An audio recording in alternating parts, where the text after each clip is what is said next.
next time. Thanks very much. Right, as a punishment, you're going to have the Chief Executive and Group Financial Chief Officers report before lunch.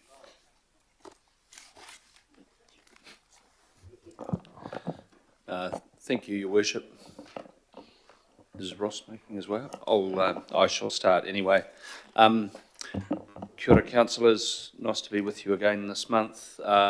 As is my brief with this item on the agenda, I'm going to cover a range of things in fairly quick-fire fashion to sort of be on the record with you about some key things happening in the organisation. As an aside, I would be interested in some feedback, not today but later, about the usefulness of the session and what you want from it, from me, whether it's fulfilling your needs. Just an aside.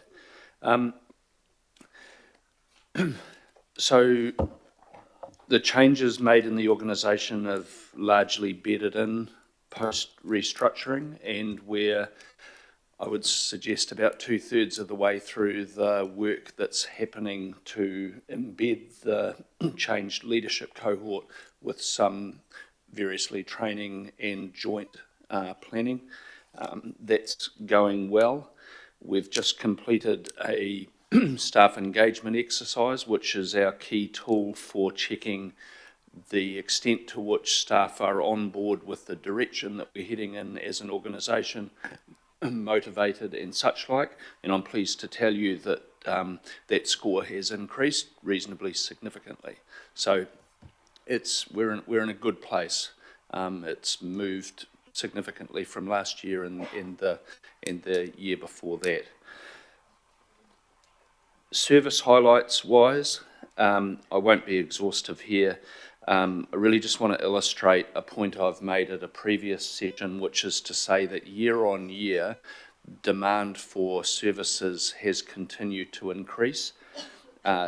Indications of that, 6% growth in library memberships year on year, 6% increase in visits to libraries year on year, 24% increase in the number of electronic book issues, digital services. So the changing nature of our library service is evidenced by 24% increase in digital take-up. Pools and leisure memberships up 8.5% year on year. Visits to pools and leisure up 14% year on year. So the staff, the different business activities, by using those as an illustration, are dealing with significant increased volumes of people through the door, services demanded. In the consents area, and the reason I focus on this each month with you is that it is something of an indicator of development activity in the region. Resource consents are down 5%. August to August, but building consents are actually up 2% for the 12 months since last August. Something, and Gary will probably comment more generally about economic activity and growth, but with interest rates coming down, I think this is a watch this space situation in terms of the organisation's responsibility in that regulatory space and building and resource consents. Things will likely start accelerating, albeit slowly to start with. In the recovery space, and I acknowledge and thank Craig Hobbs, who's at the back of the room, in the event that you have questions in the space, but I use this term, have done before. You are now the proud owners of 273 properties. There are 338 other offers with owners now, and there are in excess of 500 valuations that have been completed with owners. So it paints a picture of significantly accelerating activity, settlement of some of these issues. We have, by my calculation, and I'll look for Craig to nod, 73% of property owners that have opted in have now been categorised, and I do acknowledge that there is some frustration in this space. Of course, the number of people opting into the scheme has continued to increase because people have and still do have an ability to opt in. So, but 73% complete, and we will see. Pardon, Your Worship. Just coming to that, I'm just acknowledging that we're coming up to the close-off time at the end of September. So there has been, quite rightly, there has been a significant communications effort to get the message out there over recent months since that time was set. Letters to owners, door knocking, and such like, and the evidence of that having effect is that the opt-ins have continued to grow, and we're sorting out, just for reference, but I won't go into detail, we're sorting out some rules for ourselves around what discretion might be used to accommodate people who miss the deadline. We're going to have to be quite firm on that, but there will be situations, I have no doubt, where a little bit of latitude and a little bit of discretion needs to be exercised. I will pause at that point because Craig is with us. I'm going to talk about emergency management separately in a second, but I'm just going to pause there in case any people have any questions in the recovery space. I've taken over chairing, Your Worship, but Councillor Turner. Thank you. That's very good. Councillor Furley has got a question. Kia ora. Thank you, Your Worship, and thank you, Phil and Craig as well. I've got a question about the Recovery Office.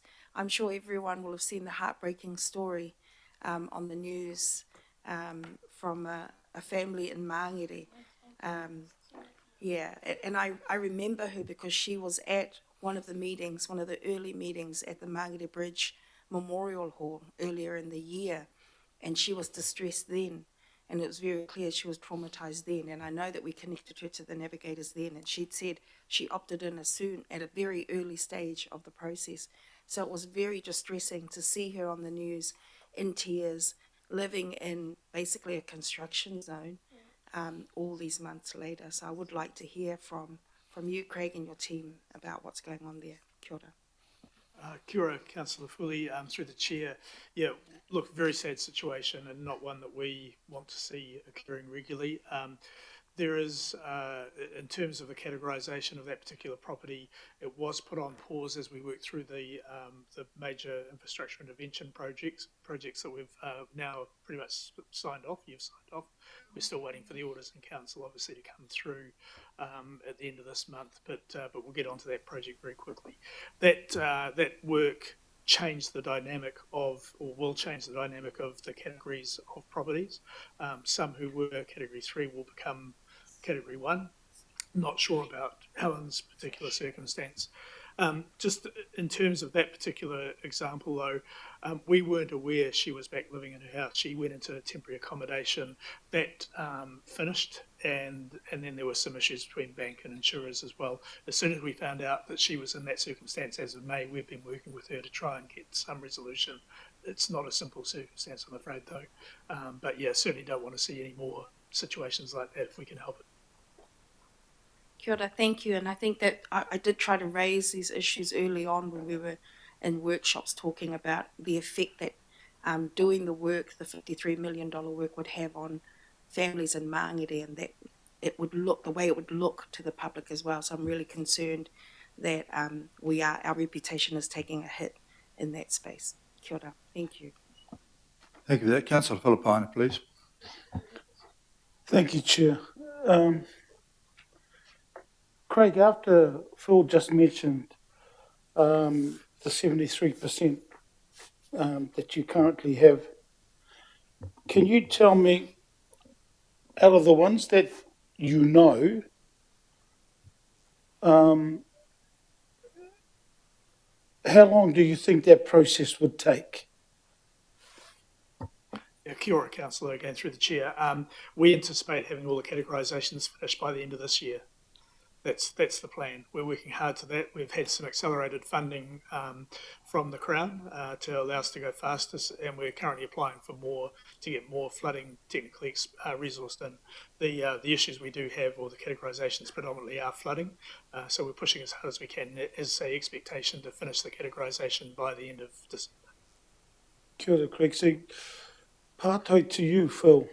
In regards to you saying that we need to have a look and on a case by case or an exception basis with those that are currently possibly falling through the crack, and with the opt-in, when do you think it could well be extended?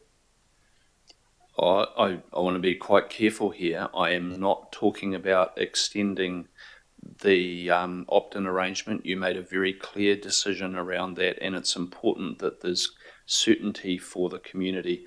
I was simply and possibly unwisely making a point that we've got to be fair and reasonable in this, and there will be situations that might arise and that we might need to exercise a little bit of discretion around. But I think it's very dangerous to communicate to this affected community that there's a whole lot of flexibility here, and that somehow we're at the last second changing the timeframes. So just to be clear on that point. So just a clarification on what you've just said. These are the homes that have fallen through the cracks that we find out later, because in the report we were told that houses around Blake Road had been categorised, and for one reason or another, and Craig, I know what you've said, is that she was in temporary, the family was in temporary accommodation. We didn't know that she had returned. So I can understand that.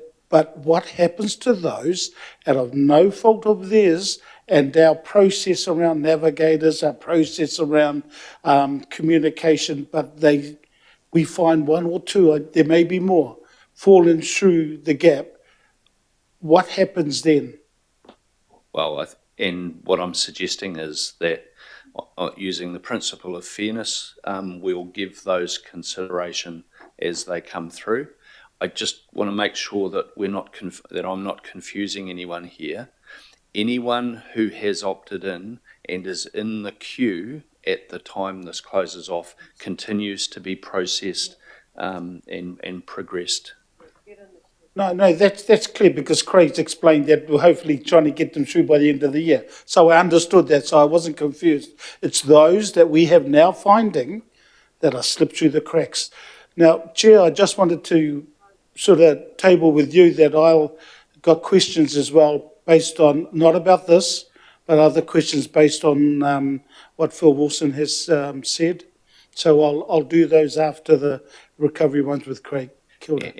And I will offer on behalf of Craig and I that we will talk with any councillors who need to follow up scenarios with us afterwards. That's probably the best solution, Alf. I think that you've got some specific ones, and you should take up the option of chatting directly with Phil afterwards, if that's okay.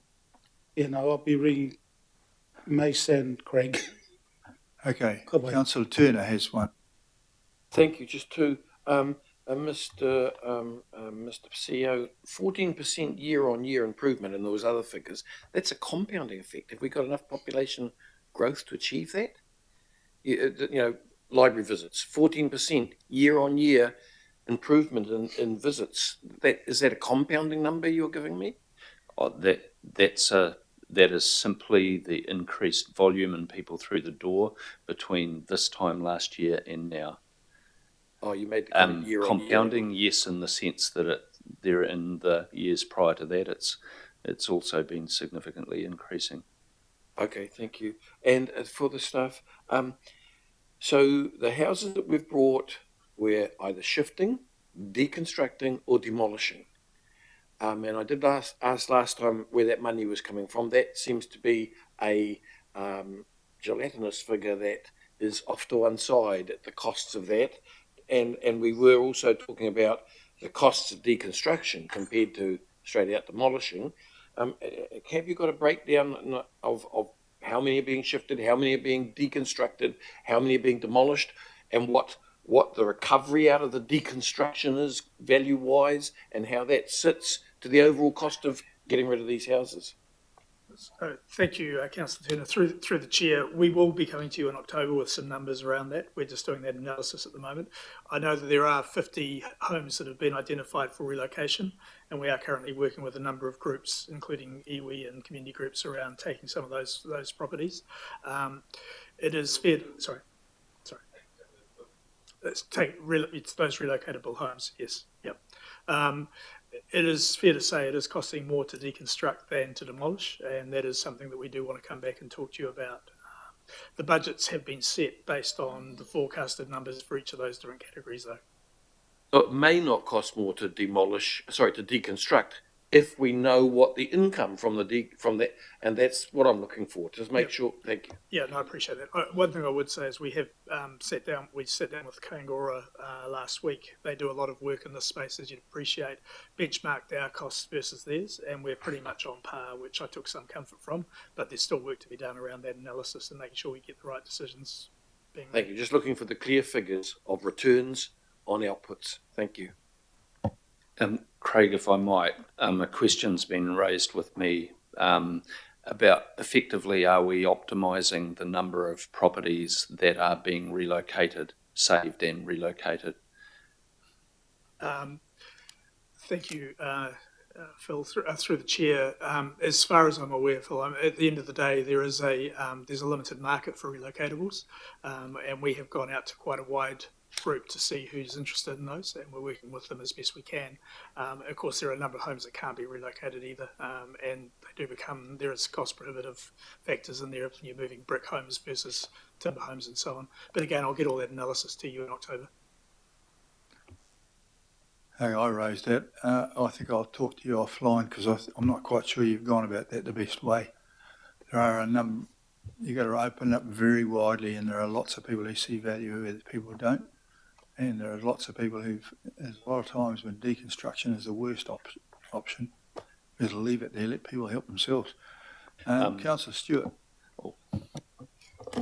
Thank you. A lot of the questions have been answered, but one of the things that I'm a little bit concerned about, and I'm sure we all are around the table, is future problems that we're going to have with flooding.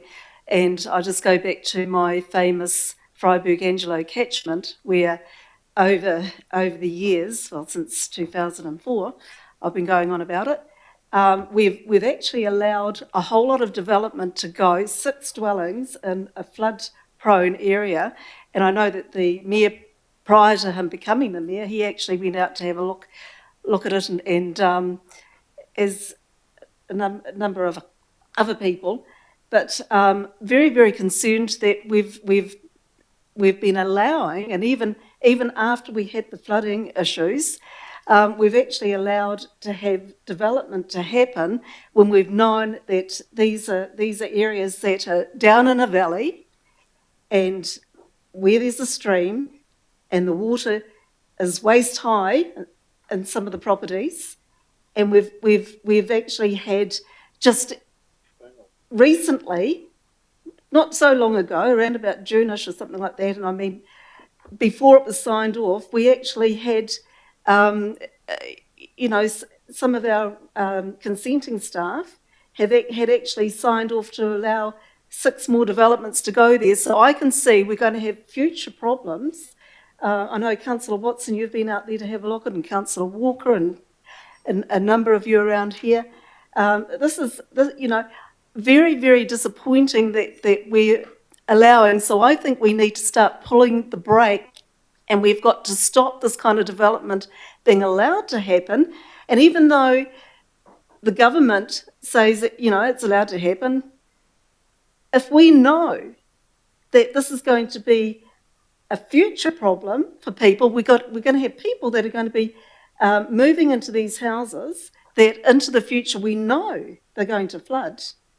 And, I think we have some accountability. So I think this is a very, very serious situation. not just in the Howick ward, but across the region. But this is one area that I got back in 2002 and 2004. Audit New Zealand did a really big report, and I had some of the best civil engineers in the country come and have a look at this particular situation, and they put a moratorium on the area, and yet, unfortunately, I never got the support from the councillors around the table to pull the brake, and it's all happened again. So I can see into the future. We were lucky on the 27th of January, we didn't get the big rain, but we have since, and some of those properties have flooded again. It's a real concern. I'll address that. Thank you, councillor. I can confidently say that the stormwater folks' input to our planning process is more rigorously taking account of risk in this space. But there is a fundamental problem here. We have 50,000 homes odd in floodplains. So I don't know that anyone here, and certainly not on the staff, would disagree with you that there is an issue to fix here. It's being worked through in terms of the hazards-related plan change at the moment, and it requires some legislative help, which is being worked through with government now, and we can't get the substantial fix because it goes to property rights and such like. So I probably can't do justice to the full story here, but I'm really happy and in agreeing with you that this requires ongoing work. Just one other thing. I think some of our staff, our regulatory staff, when they've been told that there is a situation, they need to go and investigate. In fact, I've had nearly all the key staff members have gone down earlier this year, I think it was, to have a look, and the consenting staff out at Manukau, to have a look at this particular catchment that I'm talking about. And I pointed out that there was an illegal fence that was actually sort of like, it was damming up the water. And it took many, many months. In fact, it took another flood before it was actually removed. So I think we really do have to have a big talk with our consenting staff, because I think we've actually, and resource consent, the regulatory staff, because I think we're being let down. Well, okay, I hear you, councillor, but I need to be fair to the consenting staff who need a change in the planning construct in order that they can more adequately deal with this problem. So again, I'm agreeing with you that some action is needed, and we have a pathway for this, as frustrating as it might be.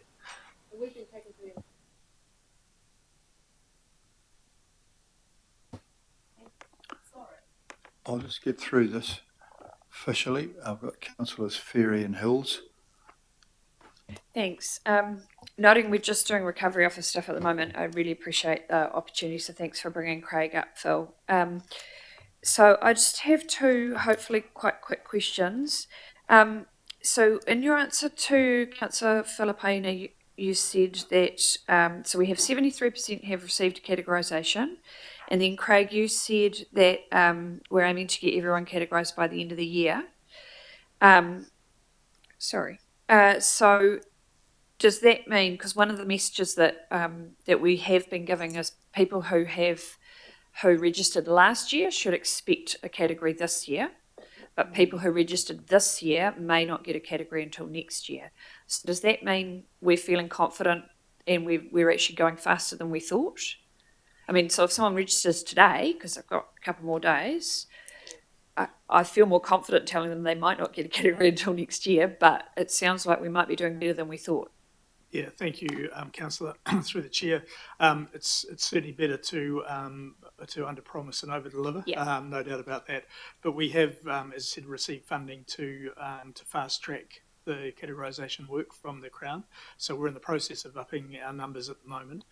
We're hoping to be able to get another tranche of funding that we can go harder again. So we're as confident as we can be around those numbers. I will flag, and perhaps it touches a little bit on what Councillor Filipona was talking about earlier on, but we have been looking at other properties that we have concerns about, and there is another tranche of properties we're going to go out and talk to, or we have been talking to. We've given them a bit of an extension in time to register. That might push things out a little bit if more opt-in than we anticipate. That could increase our numbers by about 100 based on current run rate. But again, our focus is to try and get everything categorised by the end of the year. Okay, that's a monumental improvement. So thank you. I think there's some good news that should be shared more widely, with the caveat that there will be, in that 27% uncategorised and the ones yet to register, there will be some really tricky ones, I'm sure, that will take longer. Yeah, thank you, Councillor. And just again through the chair, one of the challenges what we do have is that some early opt-in, and Mangere was mentioned before, people weren't categorised, and we've been working more or less on as people opt in, but having said that, that's fallen out of sync as well. So there are some people that have been waiting quite some time. Yes. And we're currently working on a program as to how we prioritise and make sure we do address them based on risk, based on need, based on time, and so on. Yeah, and I've had some in my area where, and there's a complexity there often that isn't necessarily readily apparent to the outsider. Yeah. Can I just ask, so what work, I think it would be useful to explain with the deadline looming of the 30th, what is some of the work that's been underway to make sure that we get to as many of those people as we can? I know I've been really worried about it. I've seen a number of my colleagues sharing things on social media as well, going, hey, folks, deadline's coming. So what have staff been doing in that space, if you don't mind just explaining that a bit? Thanks. Yeah, thank you, through the chair. So there has been a push over the last two months, or 2 to 3 months, to really get out there into various communities, particularly high-risk communities. There's been a lot of door knocking. We've had community meetings. We've been working through the churches as well. We have a number of community groups involved in working in those communities as well through the Navigator service. So doing all we can. There's translated documents and so on to encourage people in, but it is still a worry. I think we've got about 40% or thereabouts of the 7,500 properties that we know were impacted last year have opted in to date. And I think the question that was raised around how do we manage ones that don't come in. I mean, we do have to put a stake in the ground somewhere. And again, it's a finite bucket of money. Even though $2 billion sounds like a lot, we are going to struggle to meet everyone's needs. Thanks, Craig. Nice to have you back at the table. Okay, Richard Hill's Councillor Bartley, but I do want to remind you that the Chief Executive hasn't quite finished his report, and we haven't even got to the finance bit yet. And we have talked for months about the recovery, and I've heard every question that we've had today about 6 times beforehand. Thanks, Mayor. It was a little comment and then maybe a question to Phil. It's just to Councillor Stewart's question again. We have had the workshops, we have had the meetings, we have the hazards plan change and all the work the staff have been doing since last year ready and waiting to go, but we are waiting for legislation change. And so have spoken to Phil the other day, and if you could confirm, Phil, that when Megan's back, we're going to try and get a government response on this, on RMA reform, all the housing changes and the hazard stuff together, because it's kept getting announced to us without a lot of them kind of responding to us. Yeah. I can confirm that's the plan, and it's very much on the radar. Good question, thank you. Councillor Bartley. Oh, thank you. I just wanted to ask, good to see you again, Craig.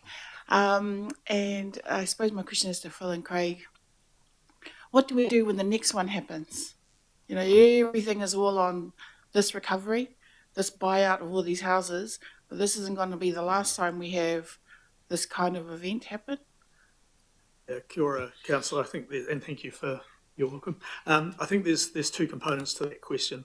One is the long-term planning that we've just been talking about. The other one is how we prepare our communities to be resilient and to be prepared when we have another one of these events. We know that if the water dropped somewhere else, we would have had a different set of circumstances in terms of affected properties. So it's really, really important, I think, that we continue to make sure people are aware of the risk if they live in floodplains or flood-prone areas. Really important they understand the risk of landslide if they're living in those sorts of geographical areas as well. Having plans to evacuate when they need to, understanding, as I say, a plan around responding to those events. That's probably the best we can do in the short term, but certainly planning going forward is critical. I might just add to that.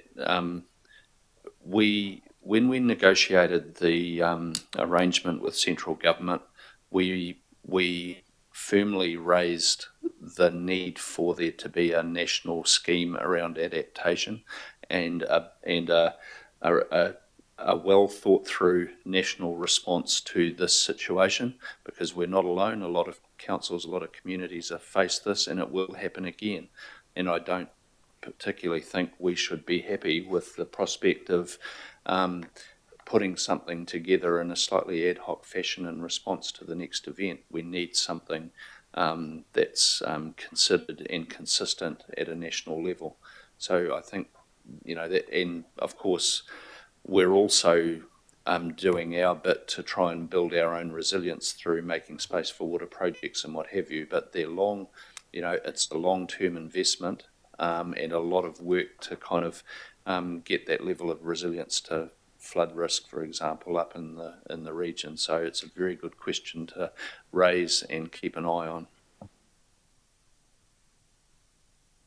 I've got one more question, Councillor Fletcher. Is this about this or about the general? It's about this in part, and I'm just going to foreshadow at your next report to us. I would like to know the work that you're going to undertake for the use of these sites that we have purchased. There are opportunities for instance, community gardens, those sorts of things. And I'd like to know where the policy work will go that will underpin these moving forward. And I would like to commend you on your sensitive choice of Craig Hobbs. I've had a number of difficulties, and I know that Councillor Ferry has too, and he has made an outstanding attempt to try and bring these to a conclusion. So I want to acknowledge that formally. Yeah, thank you, Councillor. So the team is working on the question of what we subsequently do with, new land that we owned in these affected areas. There is policy work going to be coming back to you. I'll have to refresh my understanding of exactly to what committee and what time frame, but we'll clarify that for you. Some of that might perhaps go to parks even, just... Oh, there'll definitely be an intersection with parks in some way, shape or form, yes. Okay, just carry on with your report, right. Please, Phil. Yes, thank you. And just acknowledgement, if I can, to all of the staff working in that space and to Craig for helping with this critical work. It's appreciated. A few other things, and then I will wrap up and hand over to Ross. I wanted to record with you that FTEs in the organisation are running slightly higher, in excess of about 100 positions more that are filled year on year, 12 months. Important that you understand that because you might note it in the annual report. I consider that it's likely, at least in part, caused by the fact that our staff turnover has dropped significantly.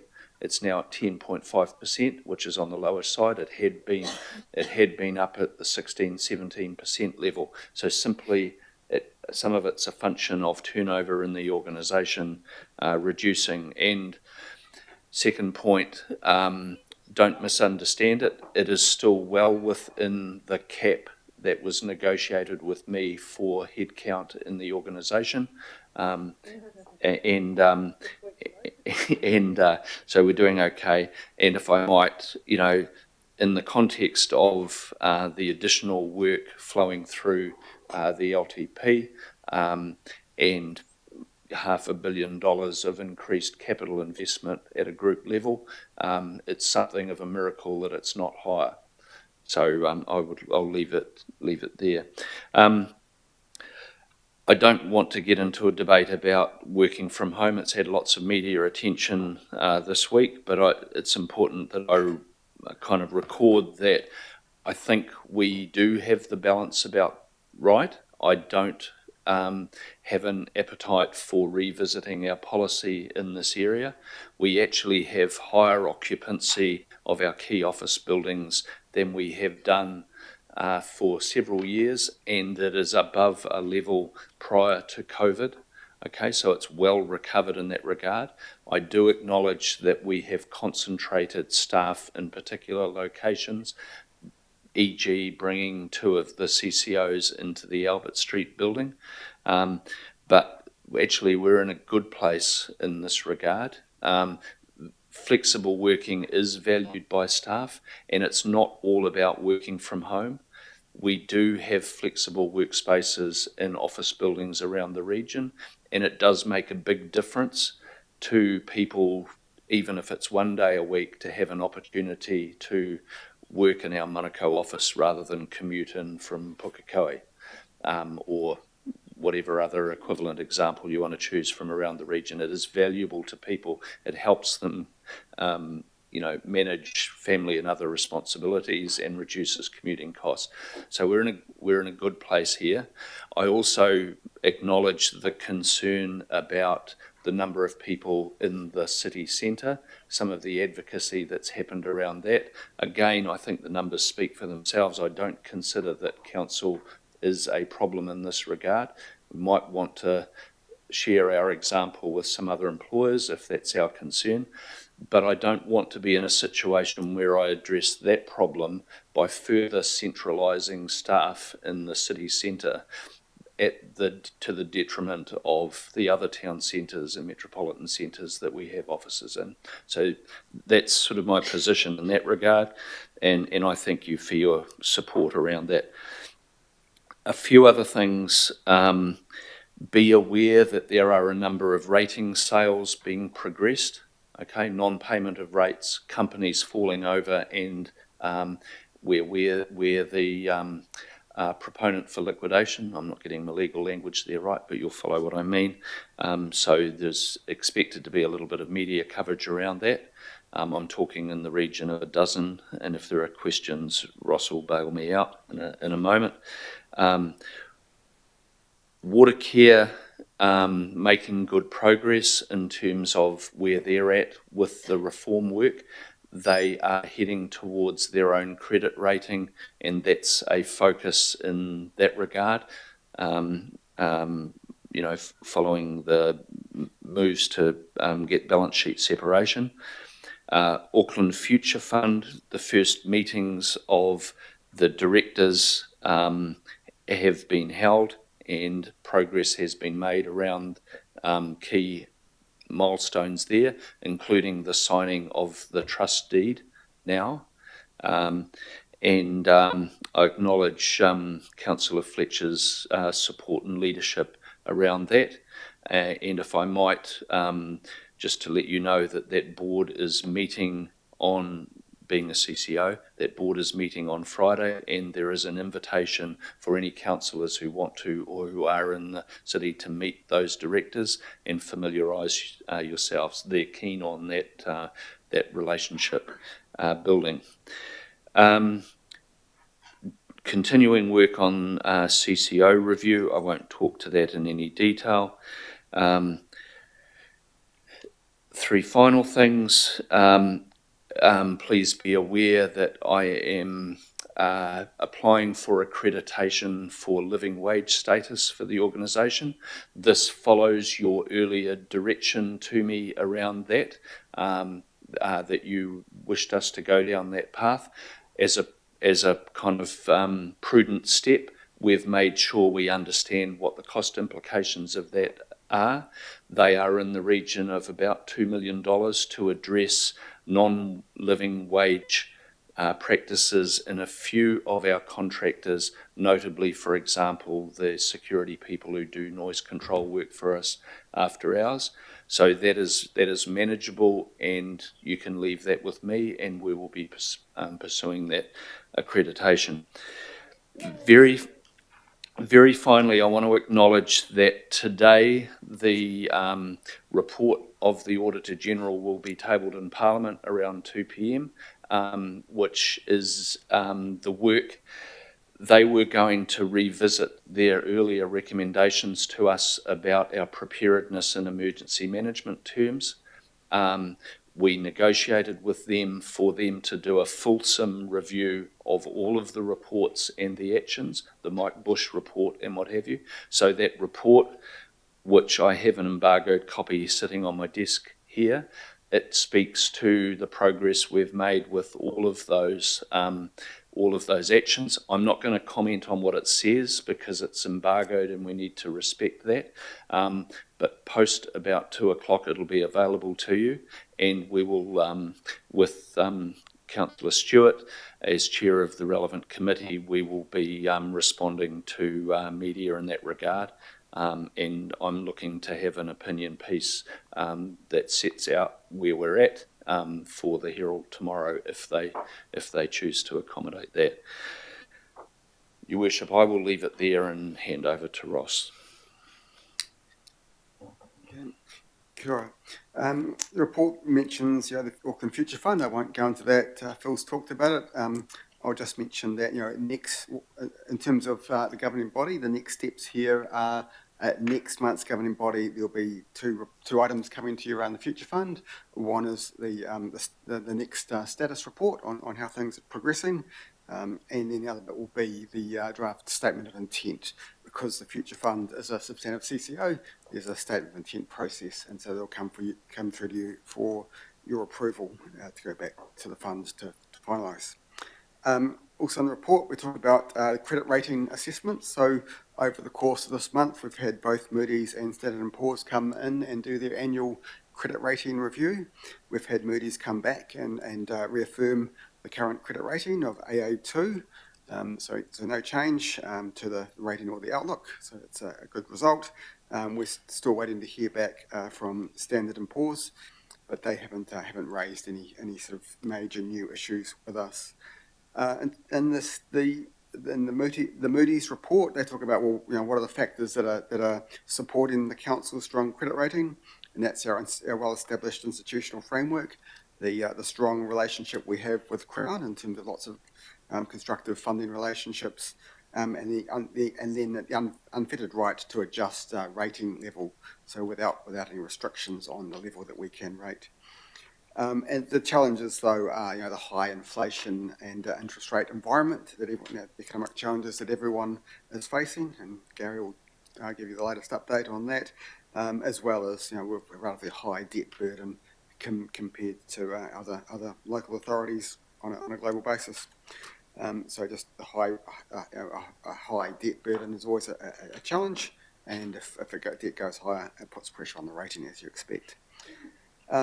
So that's the credit ratings. Other things going on, annual budget, you'll be aware of that. There was a workshop yesterday, so we're kicking off the annual budget process, working away on things like the CCO reform stuff that Phil mentioned briefly, or that advice. Staff are busy working around that advice, and will come through to you to inform decisions for consultation in December, with the consultation occurring in the new year.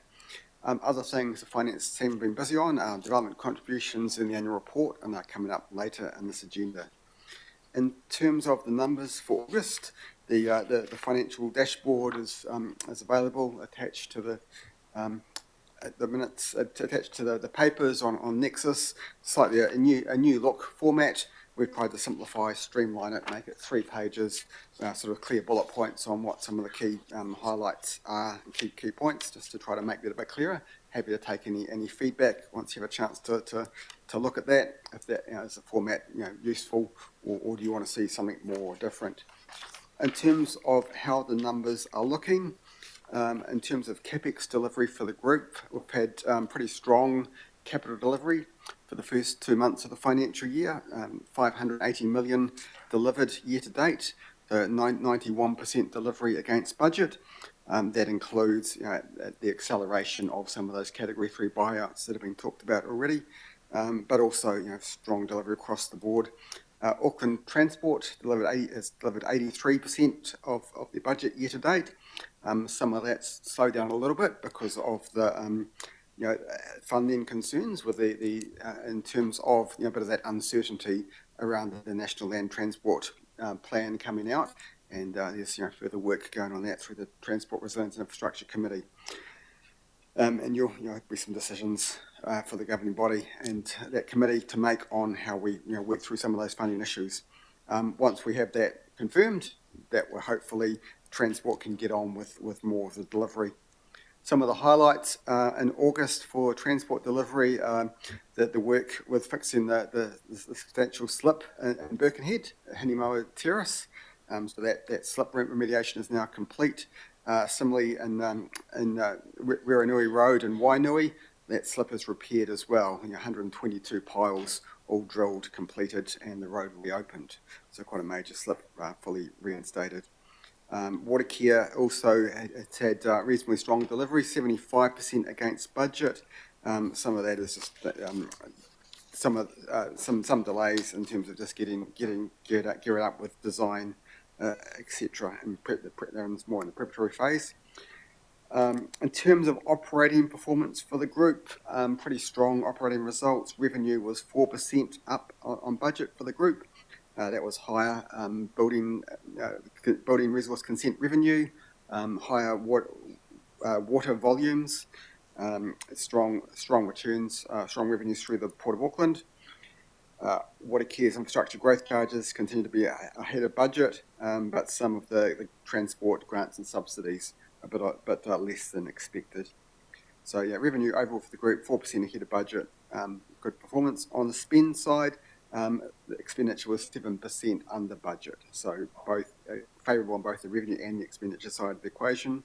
Some of the areas where expenditure was under was outsourced works and maintenance. Some of that's just sort of timing delivery of getting on with maintenance activities. Less spend planned and digital services and utilities. And the other one is staff costs were below budget across the group. So as Phil said, compared to a year ago, FTEs are slightly higher, but compared to budget, we haven't filled all of the vacancies across the group. So because of those unfilled vacancies, we've got staff costs coming in under budget so far for this year. That's the group view. Similar results for the council parent, 87% capex delivery. That includes building renewals complete for Windmill Park, access improvements completed at Mongakiki, One Tree Hill, and some emergency pipe renewals completed in Devonport and Victoria Road. Also that there was the strong Category 3 buyouts I mentioned earlier. On the operating side for the parent, revenue was 11% ahead of budget, largely due to consenting volumes and fees and charges. Expenditure was 7% favourable against budget, again driven by less spend on maintenance costs and vacancies, resulting in staff costs being under budget. So that's the financial update. I'll hand across to Gary for the economic update. Thank you, Ross, and good afternoon. Kia ora koutou. You've asked for monthly updates on the city centre, and you may recall last month's update showed that retail spend and pedestrian counts in June were down on June last year. And so the most recent city centre data we have continues to show a picture of activity being a bit down on last year. While the retail spend is not yet available, pedestrian counts in August this year was 7% down, or 7.6% down on August last year. And consistent with that, guest nights in Auckland were down 4% in July this year relative to July the prior year. So a pullback in consumer spending has been the factor here, as households have moved on to higher mortgage rates, and the city centre is more sensitive to such changes than the region as a whole.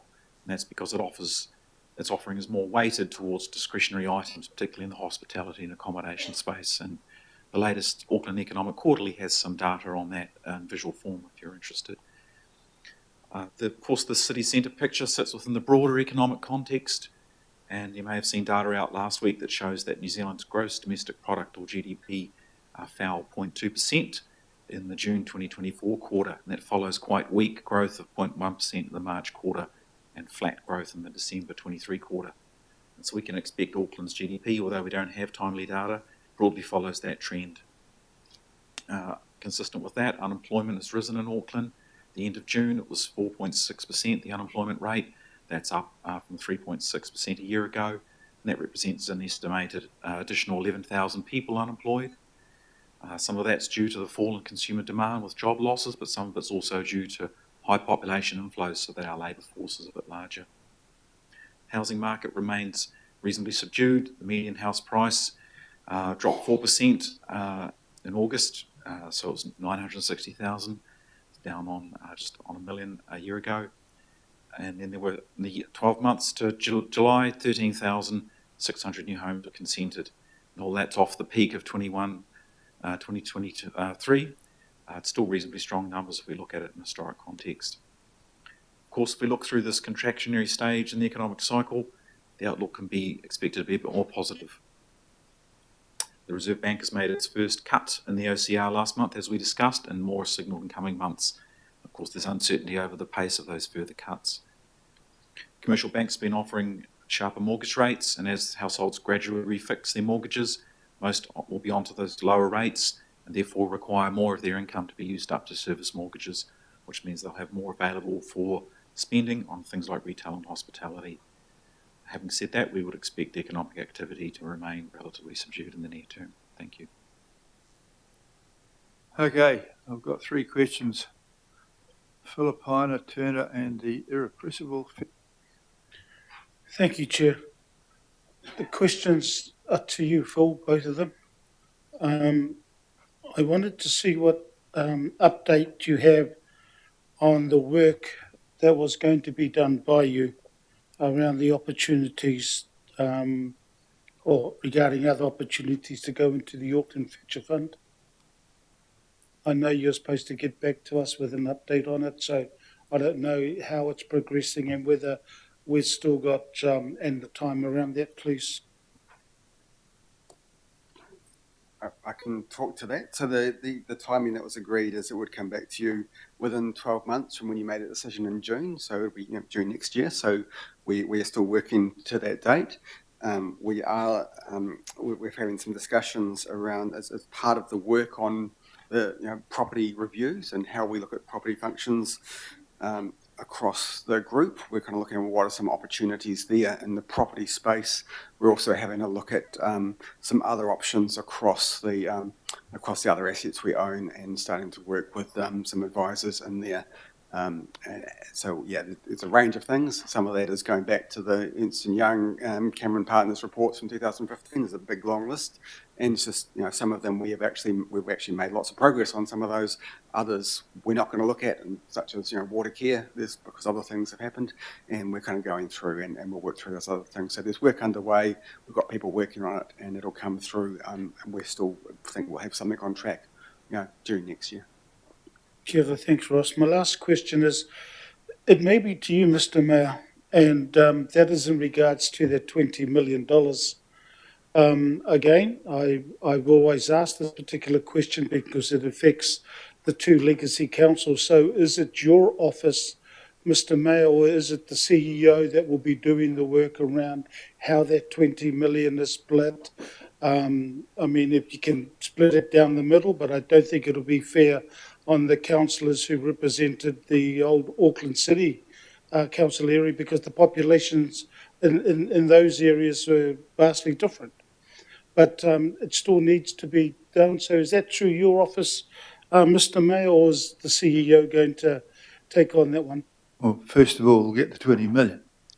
Then we'll sit down and think about that, but I'll give some early thought to that, and I'll welcome to have input from councillors who've got things. I've had several people who've demanded large sums of money for their area already, and we'll just see where it goes. But it'll be a debate for everybody. Okay. So that'll be through your office then, the work will be done? My office first, and then we'll think about that later on. Okay, thank you. Okay. Sorry, Councillor Turner. Thank you. Just from my understanding, because I wasn't here, just quickly, the living wage thing that we're going into, who sets the living wage, and are we, is the thing we're going into mean that we face the any increases that come? The mechanism is that the living wage is set by an independent group with a number of inputs. So it is external to the organisation, and yes, if we subscribe to this, then it carries an obligation that we will increase in line with what they advise. In broad terms, it follows cost of living, because that's what it's benchmarked to. There is a more scientific methodology sitting in behind it that I can share, that I haven't got sitting right in front of me. But I'm in retrospect because this was voted through anyway, correct? Like my question, this is coming. Yeah, the formal position of the governing body is to support me progressing this. Thank you. Councillor Ferry? Thanks. So I just had a quick question around the unemployment rate. So do we have a sense yet of the impact of central government job cuts in that space, acknowledging that obviously it's having a big impact on Wellington, but there are actually a lot of government functions that operate through staff in Auckland. Do we have a sense of that yet, or an idea of when that might start to have an impact? Thank you. Thank you, Councillor. We'll do track the aggregate numbers that are reported for the public sector as a whole, but we don't have a breakdown by region. We can look into that if you're interested. I think that would be helpful, starting to hear about people in Auckland-based people who are losing jobs through those central government cuts as well. Thank you. Certainly makes a difference. Councillor Lee, please. I just want to pick up on the point made by the Chief Executive in regard from working from home. Yes, there's been quite a lot of media coverage of that the last week or so, and I fully support the Chief Executive's approach. I believe this is something which is valued by our staff and something that needs to be managed carefully, but it is a real benefit that we should keep. But interestingly enough, that privilege increases the difference between what you would call broadly clerical workers and manual workers, because unlike clerical workers, which would include ourselves, you can't fix the roads or the power lines or manage the parks via Teams or Zoom. And so then the Chief Executive's comment about the living wage is very apposite. Councils used to have manual workers before the reforms, but they're all gone now and they're all outsourced. So I think his comments about ensuring living wage accreditation from contractors is very important. And I just wonder, how do we get to see the progress in the Chief Executive's intention there? Thank you. Councillor, I can share that with you. To your specific point, as a prudent step, we've been very careful to make sure we understand what the practice is with all of our contractors. So we're very clear on exactly where there is a challenge to meet, an extra cost to meet. As I say, it adds up to about $2 million, and it's principally in our facilities management and security for noise control purposes space. So I can share that with you outside of this. Righto, on that case, well, you step back and we will have debate if we haven't already had debate, which in fact we have had. But I'm happy to move. Councillor Fletcher will move this and I will second it. And if there's no further debate, I'm going to move it. All those in favour, please say aye. Aye. Contrary? Aye. We're going to reconvene at 1:45, and prepare yourself because there's quite a lot of meaty stuff this afternoon. But thank you for the Chief Executive and the Chief Financial Officer for their relatively positive report. Thank you very much, in progress. And that's it. Apparently there's lunch in the room along the hall for those who've been good boys and girls. Can you just confirm what time we're back, please?